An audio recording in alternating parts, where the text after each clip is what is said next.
বাসায় বানিয়েছিলাম chicken nugget. আর এই যে এখানে আমি ৩০০ গ্রামের মতো মাংস দিয়েছি ২ টেবিল চামচ আদা বাটা, ২ টেবিল চামচ রসুন বাটা, ১ স্লাইস লেবু, ২ টেবিল চামচ সয়া সস, ১ টেবিল চামচ ওয়েস্টার সস, ১ চা চামচ চিনি, ১ চা চামচ সাদা গোলমরিচের গুঁড়া, ১.৫ চা চামচ বাটার আর ১ চা চামচ লাল মরিচের গুঁড়া সব দিয়ে আমি একটু ব্লেন্ড করে নিয়েছি। তারপরে দিয়েছি এখানে ২ স্লাইস পাউরুটি পানিতে ভিজিয়ে রেখেছিলাম, সেটা চিপে নিয়ে সেটা দিয়েছি। ভালো করে ট্রের গায়ে তেলটা আমি মেখে নিচ্ছি আর এরপরে চিকেনটা এর উপরে দিয়ে শেপে নিয়ে আসবো নাগেটের।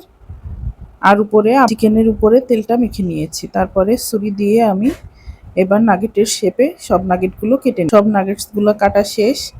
এবার আমি প্রথমে কর্নফ্লাওয়ারে নাগেটটা গড়িয়ে এরপরে দিয়ে দিচ্ছি ডিমের ব্যাটারে, সব শেষে ব্রেড ক্রাম্বে গড়িয়ে। এই তো আমার সব নাগেটগুলো বানানো শেষ। এবার ভাজার পালা। প্যানে তেল দিয়ে দিয়েছি, তেল গরম হলে এই যে একটা একটা করে আমি ছেড়ে দিচ্ছি। আমি কয়েকটা চিকেন ফিঙ্গারও বানিয়েছিলাম, সেটাও এর সাথে ভেজে এভাবে ঘরে ট্রাই করে দেখবেন, ঘরেরটাই বেশি ভালো লাগে খেতে।